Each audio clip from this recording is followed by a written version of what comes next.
রাত ৩টে। পৃথিবীর বুকে এক অলৌকিক সময়, যখন দিনের আলো ম্লান হয়ে অতীতের ছায়ারা জেগে ওঠে, যখন মানুষের মনের গভীরে লুকিয়ে থাকা আদিম ভয়গুলো জীবন্ত হয়ে ওঠে। আজ আমি আপনাদের এমনই এক দীর্ঘ লোমহর্ষ অভিজ্ঞতার কথা শোনাবো, যা শুনে আপনার অস্তিত্বের গভীরে এক শীতল কম্পন বয়ে যাবে।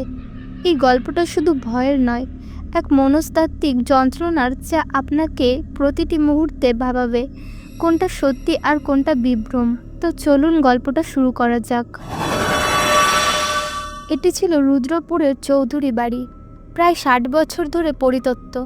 গ্রামের লোকজন বলতেন এই বাড়ির আনাচে কানাচে নাকি চৌধুরী পরিবারের অতৃপ্ত আত্মার ঘুরে বেড়ায়।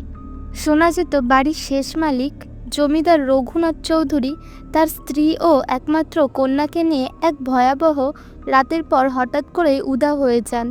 তাদের কোনো চিহ্নই আর পাওয়া যায়নি। এরপর থেকে বাড়িটা ভুতুড়ে বলে ঘোষণা করে দেওয়া হয়। আমি অয়ন, একজন যুক্তিবাদী ফটোগ্রাফার। সবসময় এসব কুসংস্কার বলে উড়িয়ে দিতাম। আমার লক্ষ্য ছিল এই বাড়ির রহস্যময় সৌন্দর্য ক্যামেরাবন্দি করা, আর প্রমাণ করা যে ভূত বলে কিছু নেই। বন্ধুদের সাথে এক বাজি ধরে আমি রওনা দিলাম সেই কুখ্যাত চৌধুরী বাড়ির উদ্দেশ্যে। সেদিন ছিল ঘোর বর্ষার রাত। ঘড়ি তখন প্রায় 11টা ছুঁই ছুঁই। মুষলধারে বৃষ্টি পড়ছে, আর তার সাথে বিদ্যুতের ঘন ঘন ঝলকানি। টর্চের আলোয় পথ হাতড়ে বাড়ির লোহার গেট ঠেলে ভেতরে ঢুকতেই এক স্যাঁতস্যাঁতে পচা কাঠের গন্ধ আমাকে গ্রাস করলো। ভেতরের পরিবেশ এতটাই গা ছমছমে যে আমার সাহসী মনেও এক অজানা অস্বস্তি বাসা বাঁধল। বিশাল ড্রয়িং রুমে ভাঙা ঝাড়বাতি, ধুলোর আস্তরণে ঢাকা দামি আসবাবপত্র, আর মাকড়সার জালে আবৃত দেওয়ালগুলো যেন এক দীর্ঘশ্বাস ফেলছিল। মনে হচ্ছিল যেন সময় এখানে স্থির হয়ে আছে, প্রতিটি জিনিস তার নিজস্ব এক গল্প বলতে চাইছে। আমি ধীরে ধীরে আমার ক্যামেরা সেট আপ করা শুরু করলাম। আমার প্রথম গন্তব্য ছিল দোতলার সেই ঘরটি, যেখানে সবচেয়ে বেশি অলৌকিক ঘটনার কথা শোনা যেত। ঘরটি ছিল বিশাল, মাঝখানে একটা বড় ভাঙা আয়না। আয়নার কাচটি স্থানে স্থানে ভেঙে গেছিল। আমি আমার ক্যামেরা নিয়ে আয়নার দিকে তাকিয়ে ছবি তুলছিলাম। প্রতিচ্ছবিতে নিজের মুখ স্পষ্ট দেখতে পাচ্ছিলাম। হঠাৎ ফ্ল্যাশ ঝলসে উঠতেই মনে হলো এক ঝলকের জন্য আমার প্রতিচ্ছবিটা যেন পাল্টে গেল।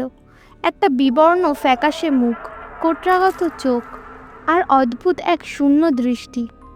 আমার বুকের ভেতরটা ধড়ফড় করে উঠল। এটা কি শুধু আলোর খেলা, নাকি মনের ভুল? নিজেকে শান্ত করার চেষ্টা করলাম। এরপর ঘরের চারপাশে রাখা পুরনো ছবিগুলো দেখতে লাগলাম। একটি ছবিতে এক অল্প বয়সী মেয়ে, তার চোখগুলো যেন জীবন্ত, আমাকেই দেখছে। ছবিটা তুলতেই মনে হলো যেন মেয়েটির মুখটা হাসলো। আমার মেরুদণ্ড দিয়ে এক হিমশীতল স্রোত বয়ে গেল। রাত বাড়ছে। অয়ন একটি ডায়েরিতে কিছু লিখছে। ঘড়ির কাঁটা ঘুরছে, অদ্ভুত শব্দ শোনা যাচ্ছে। রাত তখন 1:30টা পেরিয়ে গেছে। বাইরে বৃষ্টির তাণ্ডব আরও বেড়েছে। আমি একটা পুরনো আরামদায়ক সোফায় বসে আমার ডায়েরিতে দিনের অভিজ্ঞতা লিখছিলাম। ভূত বলে কিছু নেই, এই লাইনটা লিখতেই আমার কলমটা হঠাৎ আটকে গেল। চারপাশে একটা পিনপতন নীরবতা, শুধু ঘড়ির কাঁটার টিকটিক শব্দ।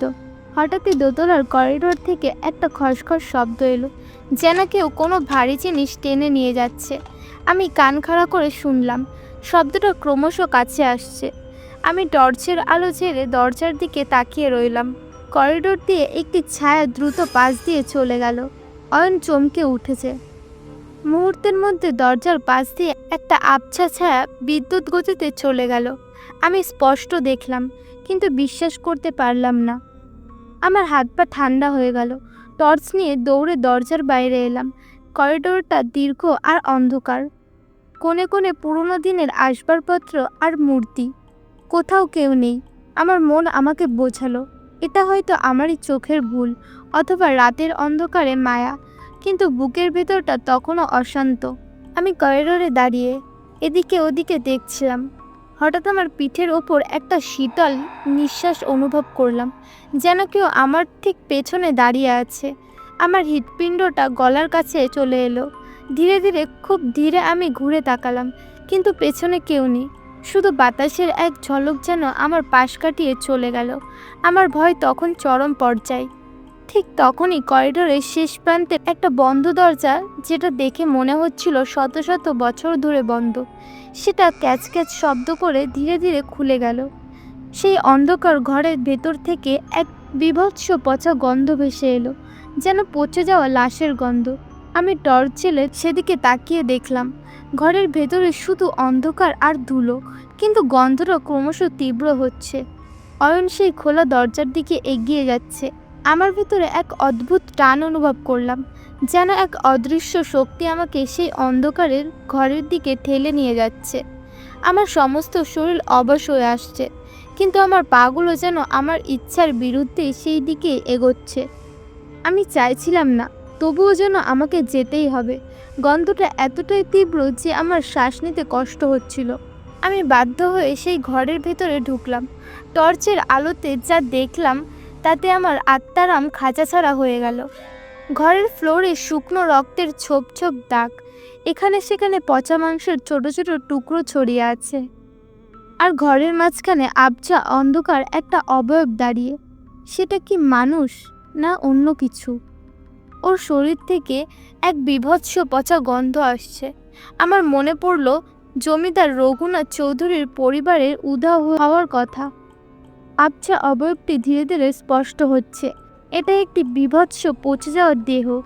রাত 3টে বেজে গেছে। সেই আবছা অবয়বটা ধীরে ধীরে আমার দিকে ঘুরে দাঁড়ালো। টর্চের আলো ওর মুখে পড়তেই আমি আঁতকে উঠলাম।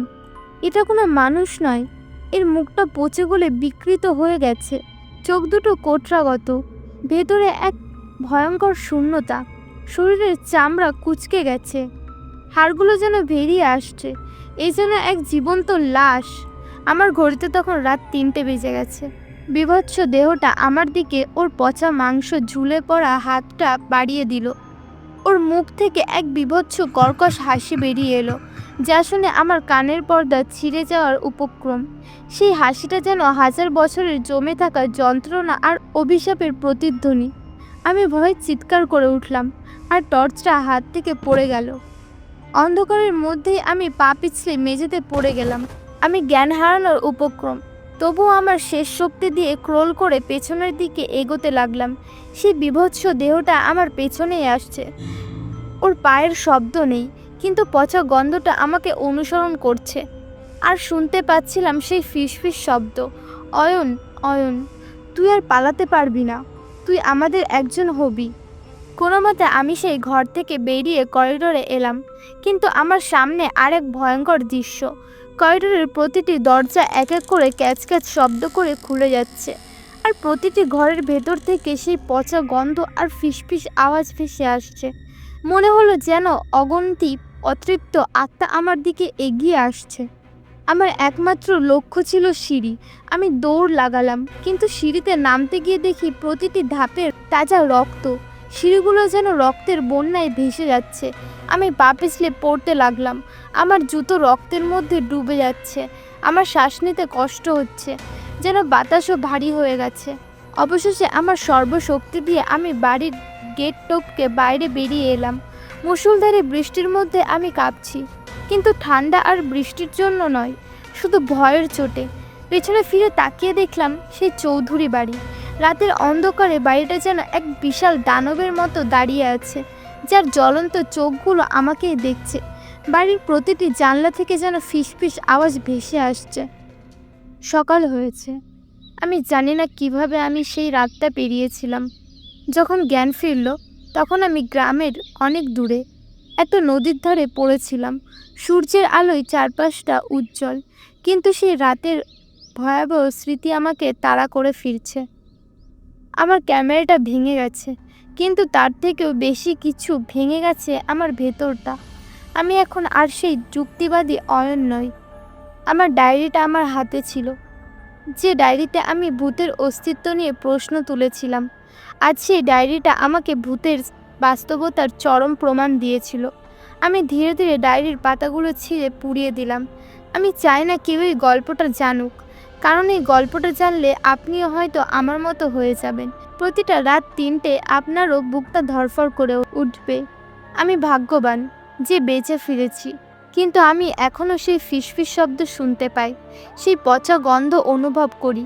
তাই পুরনো কোনো বাড়িতে, বিশেষ করে রাত 3টেয় একা থাকার আগে দুবার ভাববেন, কারণ বিপদ হয়তো আপনার অপেক্ষায় আছে। আর কিছু কিছু রহস্য না জানাই ভালো। এই ছিল গল্প। আপনাদের কেমন লাগলো কমেন্ট করে জানাবেন। ভালো লাগলে লাইক করে দেবেন।